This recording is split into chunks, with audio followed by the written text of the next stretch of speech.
Gostaria que os irmãos então abrissem lá, capítulo 16, do verso 1 ao 3. Nós já chegamos mais da metade do ano. O ano está passando muito rápido.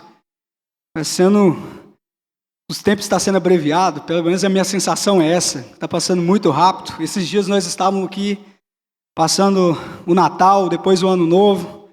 E agora nós estamos já quase na metade do mês de férias. Todos encontraram? Amém? Amém.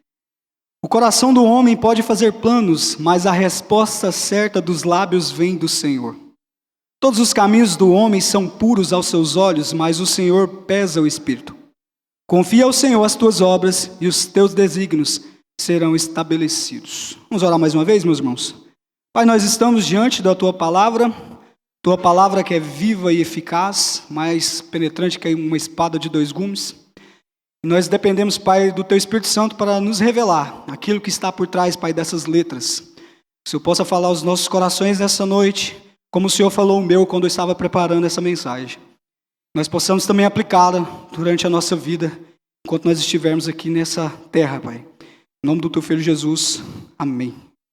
Meus irmãos, como eu disse, no início do ano, todos nós fizemos vários planos. Todo mundo planeja alguma coisa na vida. E no início do ano, no final para o início, nós sempre prometendo algumas coisas. Nós dizemos que vou entrar na academia e vou perder um pouco de peso, aquele que tem uma dificuldade. Ou talvez você fez um plano de entrar numa faculdade. Ou quem sabe trocar seu carro, fazer uma viagem que você tanto sonhava. E nós planejamos muitas coisas no início do ano. E muitas das coisas que nós planejamos nem sempre saem da forma que nós queremos. Às vezes nós planejamos uma viagem de certa forma, idealizamos tudo aquilo e achamos que nós temos o controle daquela situação e do nada pode vir uma pandemia e acabar com todos os nossos planos. Isso aconteceu em 2020 conosco. Todo mundo provavelmente tinha planos ambiciosos naquele ano e a pandemia veio e destruiu tudo. E nesse ano, eu fiz alguns propósitos no início do ano. Um dos propósitos era fazer a leitura bíblica, eu até falei aqui de manhã, ela em 6 meses. Eu falhei. Só consegui chegar até 1 Coríntios até agora. Então, faltou pouco para me terminar ela toda em 6 meses. Mas não consegui. Outras coisas eu também consegui. E eu me lembro também que quando eu era criança, no domingo nós sempre tínhamos planos. Criança sempre tem plano, né? E aqueles planos mirabolantes. E eu lembro que um dos planos que eu fazia com meu pai, era no domingo nós fazer uma macarronada em casa e assistir alguma programação da TV, que na época a gente só tinha uma TV e ainda era preto e branco, nessa época. E uma das programações que nós mais gostávamos era assistir Fórmula 1. Quem é da década de 90, 80, provavelmente vai lembrar do melhor piloto do Brasil de todos os tempos, Ayrton Senna. Ele é incomparável, não adianta falar, não adianta, Ayrton Senna é o maior de todos. Pelo carro que ele tinha, pelas condições que ele corria, ele é o maior. Se ele tivesse um carro de ponta, como muitos hoje têm, certamente ele ganharia todos os títulos possíveis. E então, eu me lembrei e fui ler uma matéria do Ayrton Senna sobre os seus planos futuros. Ayrton Senna ele tinha planos grandes para a carreira dele, e alguns planos ficaram escondidos. Um dos planos dele que ele tinha era de correr pela Ferrari.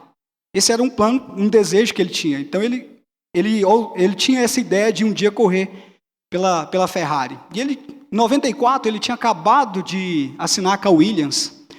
Então, Senna ali estava no auge da sua carreira, provavelmente ganharia o 4º título mundial naquela época. E um dos planos também que ele tinha, quase ninguém sabia na época, poucos sabiam, é que ele tinha a pretensão de formar a sua própria equipe de Fórmula 1. Um pouco nacional, com alguns investidores, então ele tinha esse planejamento para ele. Outras coisas também importantes, que era fazer uma instituição filantrópica, cuidar de crianças carentes, dar assessoria, e fazer aquelas crianças também participarem do esporte. E eram planos bons, meus irmãos, planos ambiciosos do Ayrton Senna. Só que 1º de maio de 1994, em uma curva, eu criança assistindo aquilo, lembro muito bem daquele dia, ele bateu então no guarda-rei, e então veio a notícia que ninguém esperava. Ayrton Senna, o maior piloto de todos os tempos do Brasil, faleceu naquele dia. E lembro que foi uma comoção nacional, meus irmãos.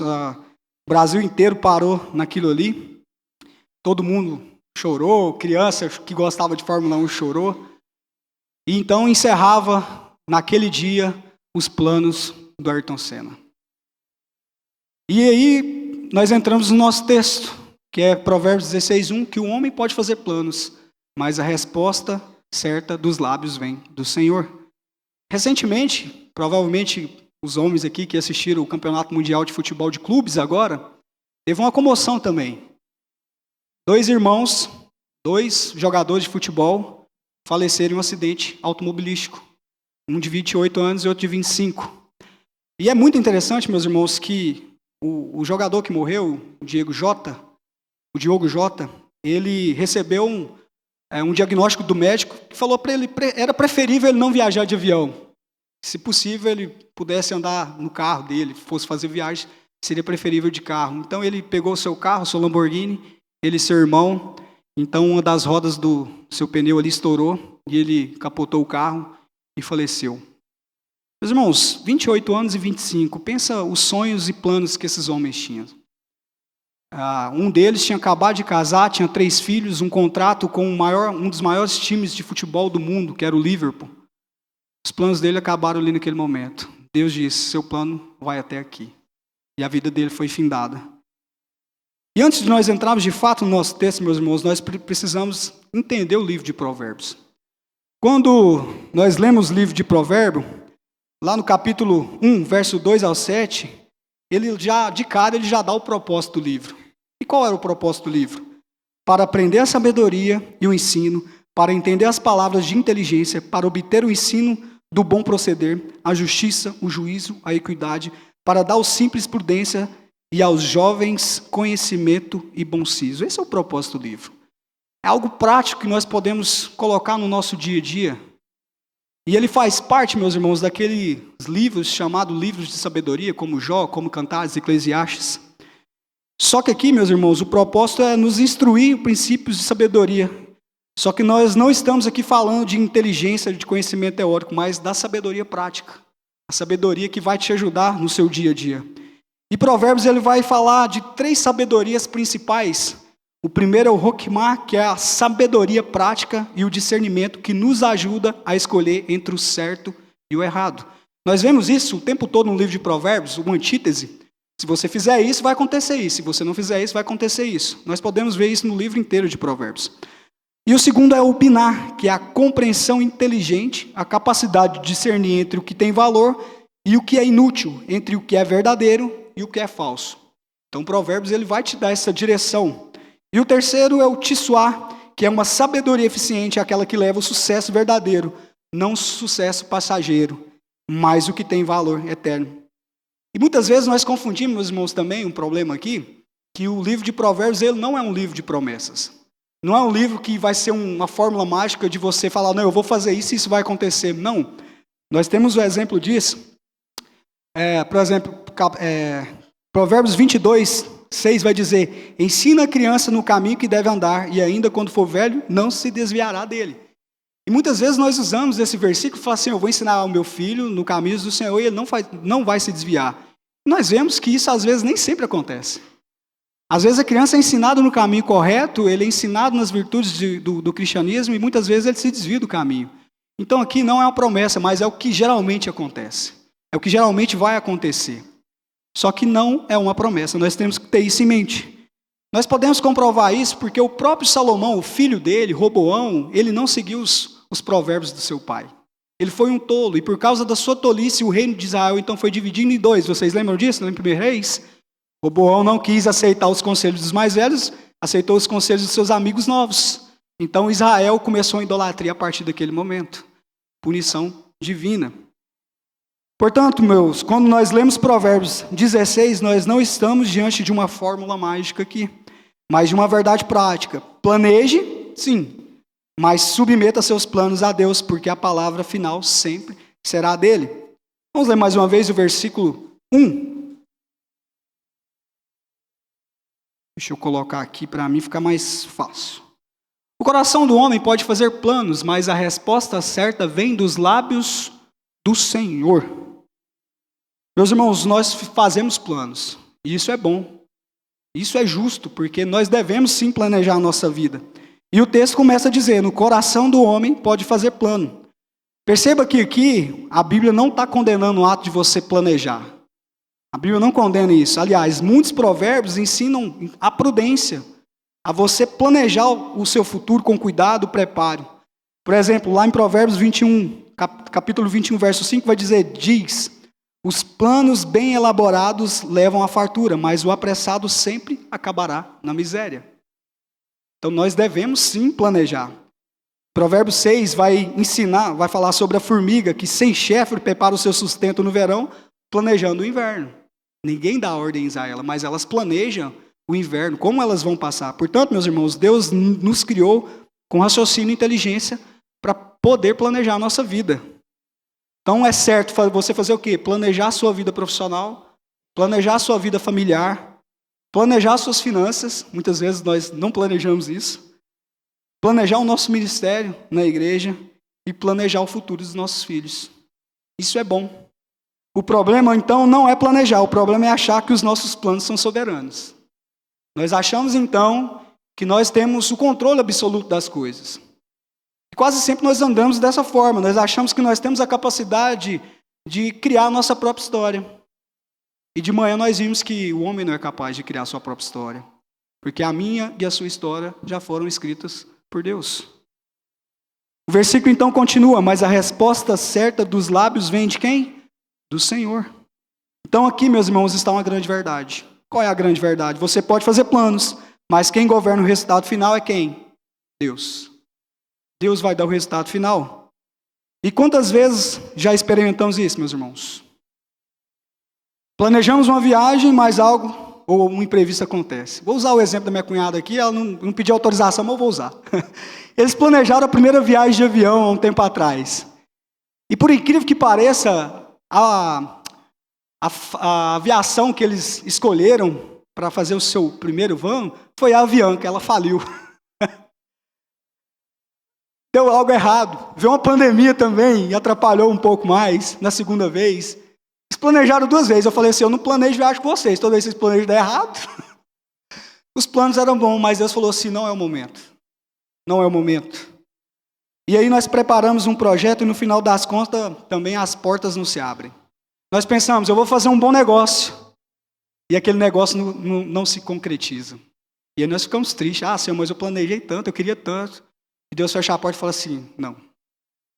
A resposta final é minha. Eu estou dizendo que no momento não. E eu lembro de uma história de um missionário que planejava ir para a China. Olha só, o desejo dele era nobre, porque ele queria pregar o evangelho aos chineses. E Deus, então, por questões políticas, não permitiu que ele chegasse até a China. Ao contrário, mandou ele para o interior do Brasil, no sertão. E através da vida desse homem, várias igrejas foram plantadas ali, várias pessoas foram salvas através do evangelho pregado. O plano do homem era nobre, mas Deus tinha um plano superior para a vida dele. Meus irmãos, e a Bíblia está cheia de exemplos disso. Por exemplo, nós temos José. José planejava apenas ir lá visitar os seus irmãos, cumprindo uma ordem do seu pai, Jacó. Chegando lá, o plano de Deus era outro, ela levou ele cativo para o Egito. Esse era o plano de Deus para José. José nem sonhava nisso. José sonhava ser alguém grande, mas os planos de Deus eram totalmente oposto do plano de José. Jonas queria ir para Tarsis. Eu não vou para Nínive pregar o evangelho jamais, Senhor. Quero que eles se explodam por lá, os ninivitas. Eles são maus. Deus falou, você vai. E através da barriga de um peixe grande, Jonas voltou aonde ele estava do começo. O plano dele era outro. Deus falou, você vai cumprir o meu. Meus irmãos, como então equilibrar o planejamento e a submissão de Deus? Alguém pode perguntar, então eu não devo planejar nada? É isso? Deixo tudo para Deus e cruzar os meus braços? Não vou fazer nada? Não. Nós devemos planejar com o quê? Com humildade. Primeiramente com isso, reconhecendo que os nossos planos devem ser feitos debaixo de oração. Precisamos buscar primeiramente a vontade de Deus. Devemos estar dispostos a mudar os nossos planos quando Deus fechar uma porta ou abrir outra. Abra lá em Tiago, capítulo 4, versículo 3 e 15. Tiago, capítulo 4, versículo 13 e 15. Olha só o que Tiago vai dizer.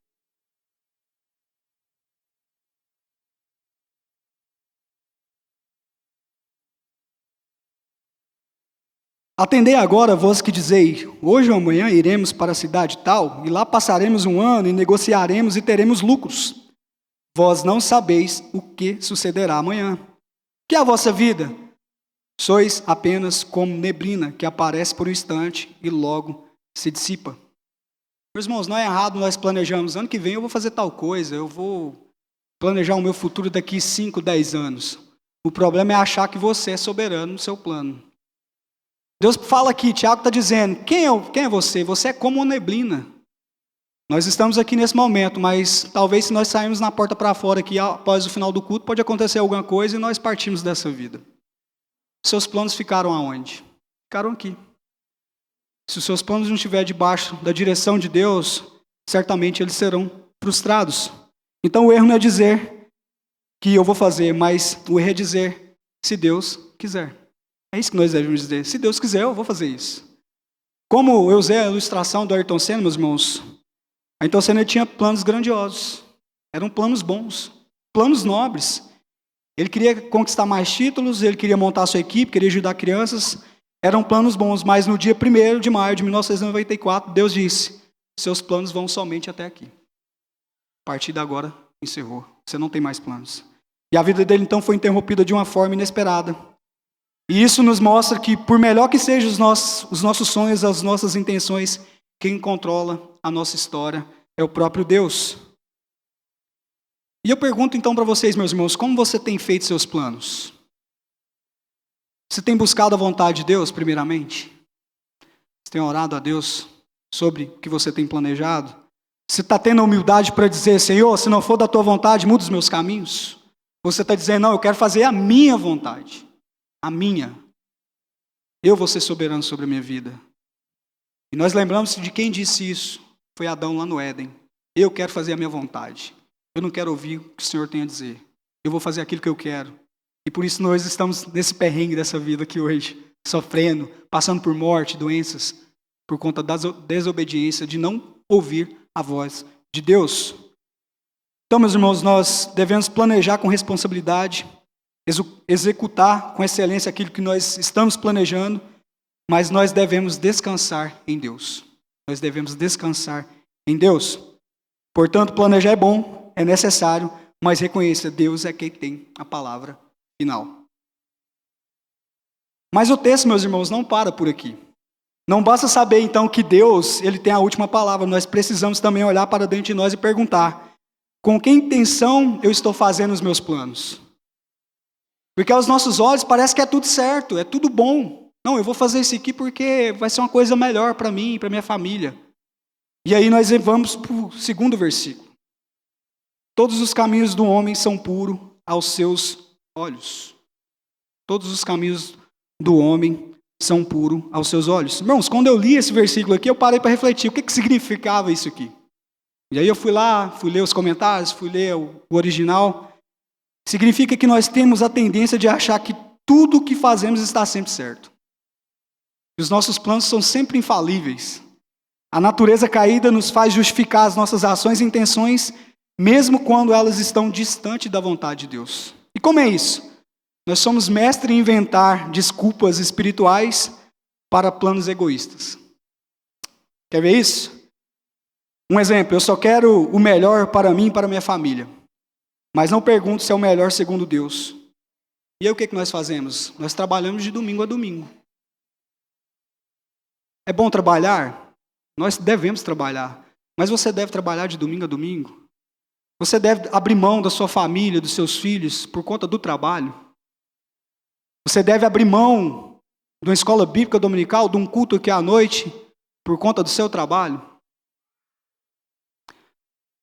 É nobre você trabalhar, você quer ter uma vida melhor. Realmente, nós desejamos isso, isso é bom. Só que o seu plano principal for ganhar dinheiro e colocar a sua vida acima de todas as coisas, seu plano vai ser frustrado. Porque não é a vontade de Deus isso. A vontade de Deus é que todas as coisas glorifiquem o nome do seu Filho, Cristo Jesus. Todo mundo faz isso, nós usamos essa desculpa, mas todo mundo faz isso. E todo mundo, meus irmãos, não é parâmetro para verdade alguma. Todo mundo não é parâmetro para nada. E a clássica, eu mereço ser feliz, então eu vou fazer.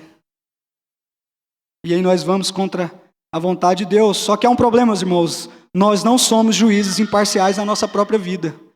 O nosso coração está sempre inclinado ao pecado, como diz Jeremias, capítulo 17, verso 9. Vai dizer que enganoso é o coração, mais do que todas as coisas, e desesperadamente corrupto, quem o conhecerá? Deus conhece o nosso coração. Deus conhece as nossas intenções.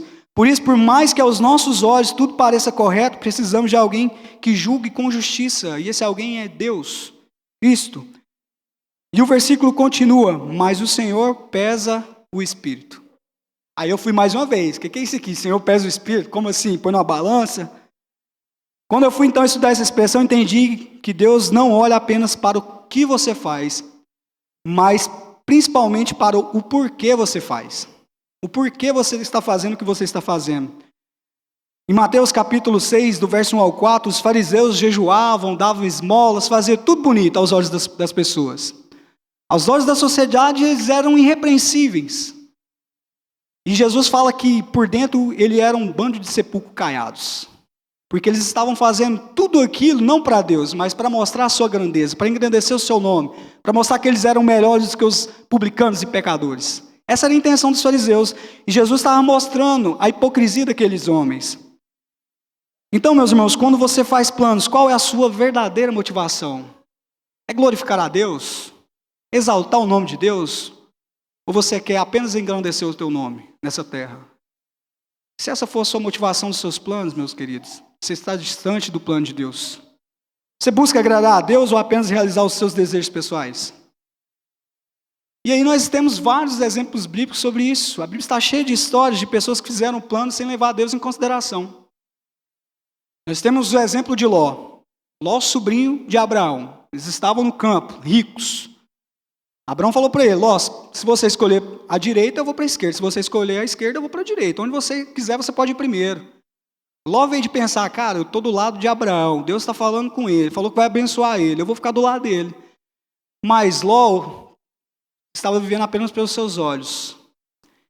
Ele não queria saber o que Deus queria para ele. E ele foi se aproximando de Sodoma e Gomorra. E qual foi o fim, meus irmãos, da vida de Ló? A família dele foi destruída. Ele vivia amargurado ali. Porque as pessoas viviam pecando contra Deus e ele se remoía por dentro. E no final foi o quê? Os planos deles não foi bom. Os planos deles não foi bom. Lucas capítulo 12, do verso 18 ao 20. Jesus está contando ali sobre um homem que teve uma colheita esplendorosa. Uma excelente colheita. E o homem teve um plano bom. Ele planejou e falou assim, eu não tenho onde guardar todos esses cereais, esses alimentos. O que eu vou fazer? Eu vou destruir os meus celeiros e eu vou construir outros maiores. E depois de tudo isso, eu vou me aposentar e vou ficar tranquilo. É um plano bom, não é um plano bom?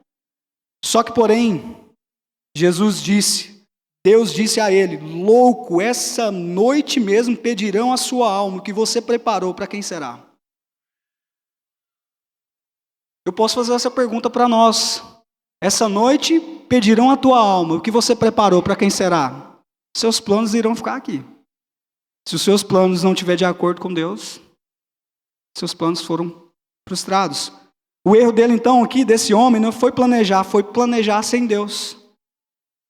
Nós temos um exemplo lá em Gênesis capítulo 11, a Torre de Babel. Olha só o plano dos homens.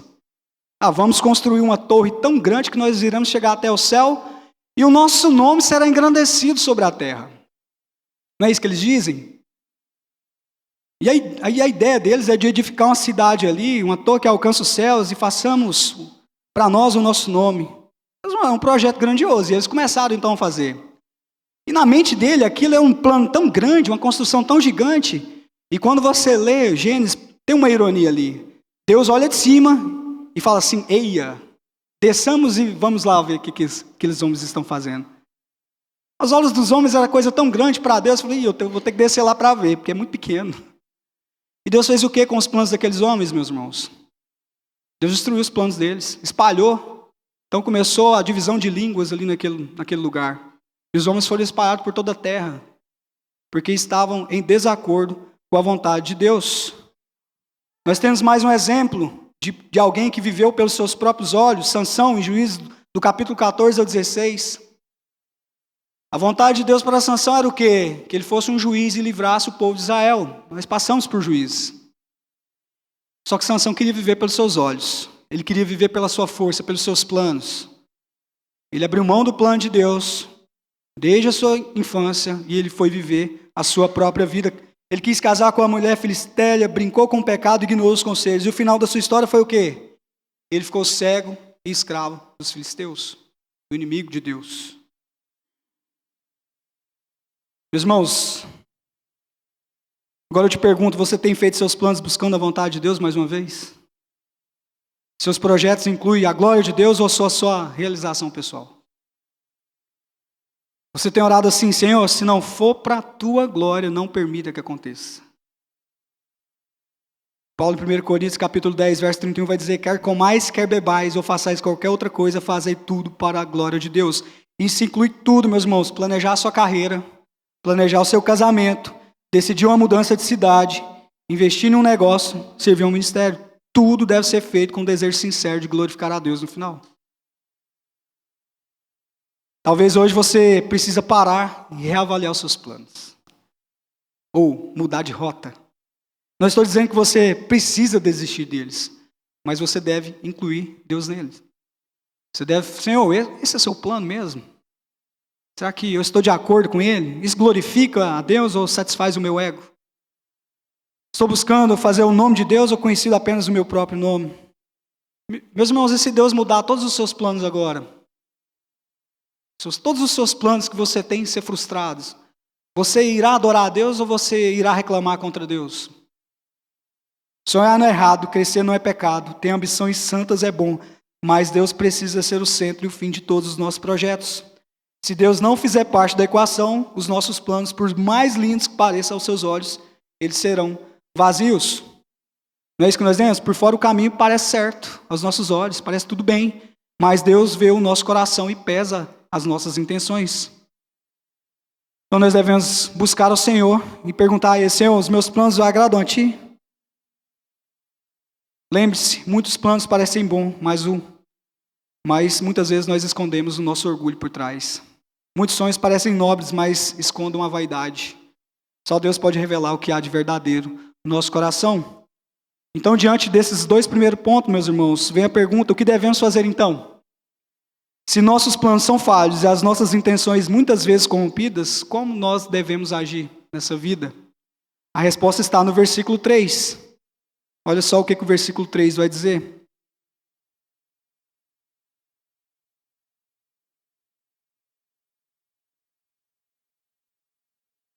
Confia ao Senhor as tuas obras e os teus desígnios serão estabelecidos. É isso que o texto nos diz. A palavra confia aqui, meus irmãos, no hebraico, ela significa literalmente rolar. Então é transferir um peso para outro. É como se Salomão estivesse dizendo: pega o peso dos seus planos e role sobre quem? Sobre Deus. Entrega para Deus os seus planos. Senhor, é teu, dá um jeito, se vira. Mais ou menos nesse sentido. Então, nós lembramos de Jesus quando ele diz que aqueles que estão cansados e sobrecarregados, tomar o jugo dele. Porque o jugo e o fardo de Cristo é leve. E muitas vezes nós queremos carregar os nossos sonhos, os nossos planos sozinhos. E quantas vezes nós carregamos os nossos projetos com um peso insuportável, meus irmãos? Nós achamos que nós devemos conseguir tudo aquilo que nós planejamos. E nós colocamos, às vezes, um peso insuportável que muitas vezes nos prejudica os nossos relacionamentos. Porque nós almejamos tanto uma coisa e nós começamos a deixar outras coisas importantes de lado. Conheço inúmeras e inúmeras pessoas que alcançaram o sucesso total, mas eles não conseguem colocar a cabeça no travesseiro e dormir à noite.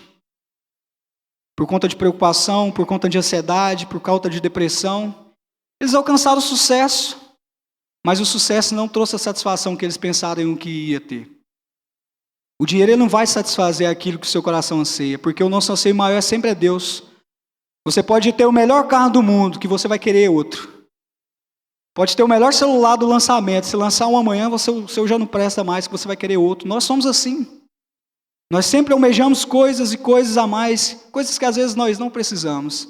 E nós desperdiçamos muitas vezes as nossas vidas nisso. E o texto então nos convida a transferir esse fardo para o Senhor. E o que acontece quando fazemos isso, meus irmãos? Os teus desígnios serão estabelecidos. E o termo aqui no hebraico, para estabelecer, dá a ideia de ser firmado, permanecer, resistir ao tempo e às circunstâncias. Você lembra do homem que fez a sua casa em cima das rochas e o outro homem que fez em cima da areia? Mais ou menos isso. Se nós estamos fazendo os nossos planos em Cristo, a probabilidade dos nossos planos, se tiver de acordo com a vontade de Deus, dar certo é muito grande. Agora, se não tiver de acordo com a vontade de Deus, pode ser que não aconteça. É engraçado, eu estava conversando com a Kelly no domingo passado, o James até falou para mim que eles estão vendendo uma moto deles há muito tempo. É uma moto excelente, uma moto boa, todo mundo quer ter uma moto igual a dele, e já tem tempo que eles estão tentando vender e a moto não vende. Eu falei, cara, Deus deve ter um plano para vocês aí, porque certamente Deus tem um plano para ele. Não é um momento, talvez Deus não quer que seja o momento dele vender a moto dele. A gente não entende os desígnios de Deus completamente. Meus irmãos, e nós lembramos que se alguém fez um plano perfeito, esse alguém foi Deus, a Trindade. Nós sabemos que na eternidade o Pai, o Filho e o Espírito Santo fez um plano sobre a criação, a queda e a redenção. E nesse plano incluía a minha vida e a sua vida. Quando nós olhamos para Jesus, se tem alguém que confiou plenamente num plano perfeito, esse alguém foi Cristo. Esse alguém foi Cristo. Antes da fundação do mundo, o Pai, o Filho e o Espírito Santo planejaram a salvação. A vinda de Cristo, então, ao mundo não foi um plano improvisado, como algumas pessoas pensam. Foi um plano B, não. Foi algo estabelecido pela Trindade eterna.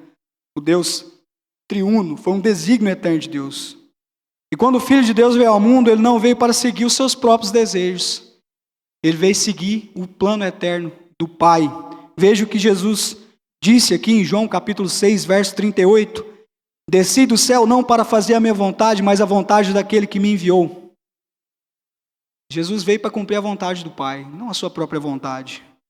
João 17, 4, Jesus diz que eu te glorificarei na terra, completando a obra que me destes para fazer. Meus irmãos, no Getsemane, Jesus, suando sangue, ele falou, seja feita a tua vontade, não a minha. Ele seguiu os planos do Pai até a última consequência. A cruz não foi um acidente, foi o ponto central do plano eterno de Deus. E quando nós olhamos para a cruz, nós podemos pensar, foi um fracasso. Algum homem que já faleceu agora recente, disse isso, que a cruz de Cristo foi um grande fracasso. E era alguém que disse que representava o cristianismo, entre aspas. A cruz não foi um fracasso, meus irmãos. A cruz foi a grande vitória de Deus sobre tudo. Foi a glorificação completa do Pai. Foi o cumprimento perfeito do plano de Deus. Atos capítulo 2, verso 23 declara, este foi entregue pelo determinado propósito e presciência de Deus. Então a morte de Cristo aqui não foi imprevisto, mas foi o coração do plano eterno de Deus. Porque ali na cruz, meus irmãos, Deus estava estabelecendo o plano eterno da salvação. A salvação que um dia chegou até a mim, chegou até você. E quando Cristo ressuscita, então ele prova que o plano do Pai foi plenamente cumprido. Foi um plano perfeito, não teve erros. A redenção é o maior exemplo de um plano estabelecido por Deus. E nós fazemos planos e muitas vezes eles não se realizam, meus irmãos. Mas Deus fez um plano e ele cumpriu perfeitamente em Cristo. E o que isso nos ensina então? Que podemos confiar nossos pequenos planos diários nas mãos daquele que cumpriu o maior plano da história. Meus irmãos, role o seu plano sobre Deus. Entregue o seu plano para Deus. Ele cumpriu o maior plano, que era o quê? Morrer por mim e por você. Você acha que ele não vai cumprir um plano seu de talvez formar numa faculdade, de você montar a sua empresa, de você ser bem-sucedido? Se isso for para a glória de Deus. Deus é fiel para cumprir tudo aquilo que ele prometeu na sua palavra, e ele vai cumprir. E ele tem cumprido tudo aquilo que ele prometeu. Se Deus foi fiel, então, para enviar o seu Filho para morrer e ressuscitar por nós, será que ele não será fiel para cuidar do nosso trabalho, da nossa família, das nossas finanças? Por que você anda ansioso, então? Por que você anda preocupado com amanhã, com o seu futuro? Nós não devemos andar preocupados com isso. Deus ele escreveu cada detalhe da nossa história. Romanos 8, versículo 32 nos lembra, aquele que não poupou o seu próprio filho, mas o entregou por todos nós, como não nos dará juntamente com ele todas as coisas? Meus irmãos, então, o que devemos fazer com os nossos planos? Diante disso tudo, planejar com responsabilidade, orar com humildade, trabalhar com diligência e, acima de tudo, confie com fé, sabendo que Deus dirige os passos daqueles que o temem. Entregue sua vida, seus projetos, seus sonhos ao Senhor. E quando as coisas não acontecerem como você imaginou, lembre-se de uma coisa: Deus está estabelecendo algo melhor que talvez você só vai entender lá na frente. Muitas vezes nós ficamos tristes porque aquilo que nós planejamos não deu certo. E nós choramos, nós lamentamos. Só que depois de 5, 10 anos nós falamos assim: caramba, olha como eu não vi isso antes. Como o plano de Deus cumpriu perfeitamente na minha vida. Meus irmãos, Cristo deve ser o centro dos nossos planos. Mas cuidado, se Cristo não for o centro dos nossos planos, você está construindo sobre a areia. Sobre a areia. E se Cristo não for a sua maior alegria nessa vida, seus projetos serão vazios. Se o seu maior desejo não for glorificar a Deus, os seus sonhos podem até acontecer, pode até realizar, mas eles serão sem sentido eterno. Eles não farão diferença. Como disse Salomão em Eclesiastes capítulo 1, verso 2, vaidade de vaidade, tudo é vaidade. Tudo é vaidade. Mas quando Cristo é o centro, tudo faz sentido. Porque o nosso trabalho vai ganhar propósito. A nossa família ganha direção. E a nossa vida ganha paz. Portanto, meus irmãos, confie. Role sobre ele o peso dos seus planos. Descanse sabendo que Deus cumpriu o seu plano eterno em Cristo, também cuidará da sua vida. O mundo faz planos para a sua própria glória e fracassa. Mas nós fazemos planos e confiamos a Deus porque sabemos que a sua vontade é boa, perfeita e agradável. E agora nós podemos concluir, meus irmãos, nosso sermão olhando para tudo que vimos hoje. Primeiro, planejar é algo bom e necessário. Deus nos deu inteligência, sabedoria para pensarmos no futuro, organizarmos a nossa vida, a nossa família, até mesmo os nossos sonhos. Mas a palavra nos lembra de o seguinte: a resposta vem de quem? Do Senhor. A última palavra sempre será dele. Segundo, mesmo quando achamos que os nossos caminhos estão certos, nós precisamos lembrar que o Senhor pesa o nosso espírito, ou seja, pesa as nossas intenções. Deus vê aquilo que ninguém vê e Ele olha só para os resultados, mas para o nosso coração. Por isso, precisamos perguntar: Senhor, os nossos planos glorificam a Ti ou a mim? Terceiro e último, o convite final do texto é: confia ao Senhor as tuas obras e os teus desígnios serão estabelecidos. Ou seja, entregue seus planos, seus sonhos e seu futuro ao Senhor. E por que podemos confiar nele, meus irmãos? Porque Deus já mostrou sua fidelidade quando cumpriu perfeitamente o maior plano da história, a salvação por meio de Cristo. E quando nós olhamos para a cruz e para a ressurreição, nós entendemos que Ele é digno de toda a nossa confiança. O maior plano feito na eternidade foi cumprido no tempo. E Ele prometeu que um dia nós seremos glorificados juntamente com Cristo na sua segunda vida.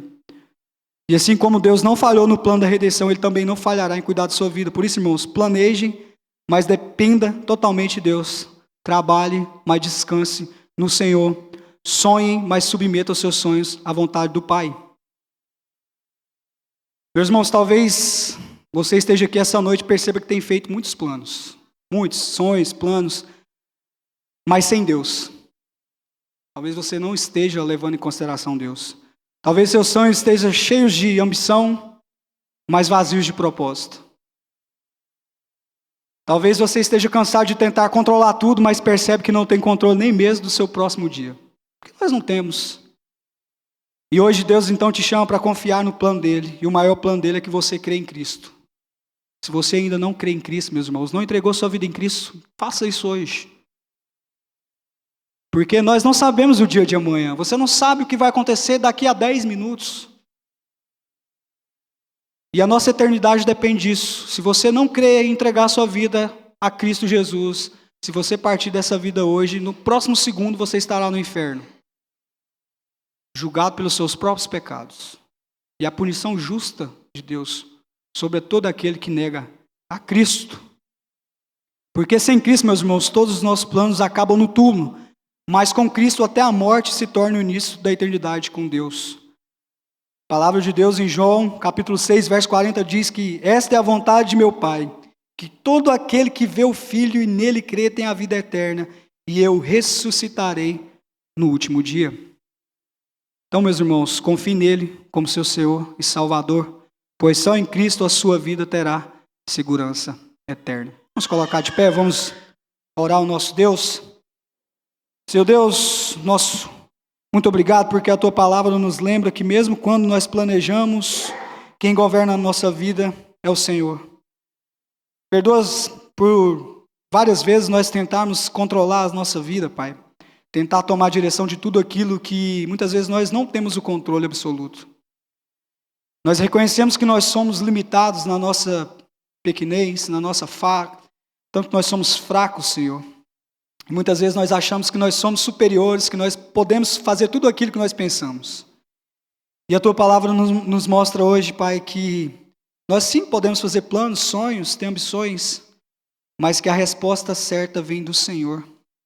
O Senhor é soberano sobre todas as coisas, sobre as nossas vidas, sobre a nossa família, sobre o nosso trabalho, sobre os nossos filhos. Pai, se tem alguém aqui hoje que ainda não confia totalmente no Senhor como o seu Senhor e Salvador, que o Senhor possa ter misericórdia dessa vida. Que a Tua misericórdia mais uma vez possa se estender sobre essa vida, Pai. Mas também que o Teu Espírito Santo possa incomodar, Pai, a sua mente, o seu coração. Lembrando que sem o Senhor, Pai, o futuro, por mais que você planeje, sem Cristo é um inferno. Nós devemos sempre lembrar disso, Pai. Obrigado pela Tua graça, obrigado pela Tua palavra, esteja conosco no restante e no início dessa semana, em nome do Teu Filho Jesus. Amém. Os irmãos podem se assentar?